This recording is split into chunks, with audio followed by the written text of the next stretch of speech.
Ay ortaklar. Taza palvan payda oldu, lekin 125 kilo ağırlıkta gel. Bu yigit 83 kilo gel. Yüveremiz mi, yüvermemiz mi? Taza 70 kilo ağır, 50 kilo arasını sottuk ki. Ana Serp Bayan özleri kepillik aldılar, ziyan yok dediler. Bir karsakla olsun. Ortakla palvanla yaxşı oturduğumuzda bir karsak olsun. Palvan getib kaldı. Çıktı ya, ağır gösteri palvanlara ruhsat verilmedi. Doğru yemin ahır, yıkılsam üstüne çıksın, tabiadan mayıp buladı o, 70 kilo.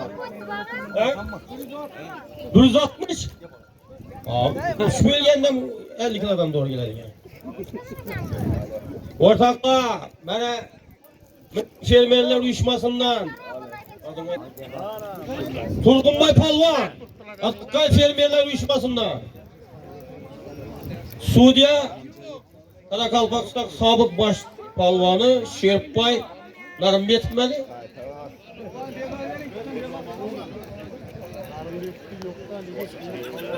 Yok, ben bunların ben çok anı bulasınız bakın. Narımbetov 3. Hop! Şerpbay'a yakırak durun. Kaydanı buz vermesinden ya. Dikkatle taşlaşma. Ana! Sen gidip vermedin de. Gene faydası yok. Kemal'ın baktı beken var değil, Kemal'ın baktı. Yok oladı. Kemal'ın baktı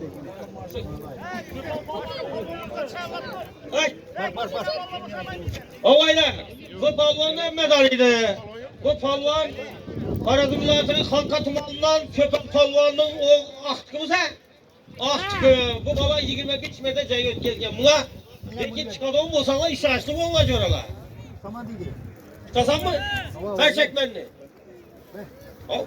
Aslan köyde naba bırak düşüp gitsin valla tam bis valla.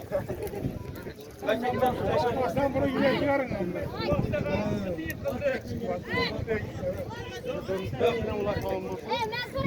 Bak bir bağ yok. Dur.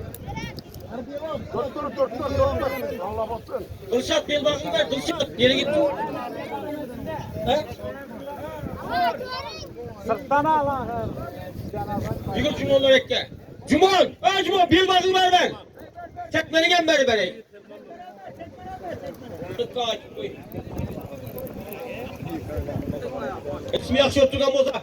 Bir karsayla bozum, bir karsayla yaxşı. Ay rahmet.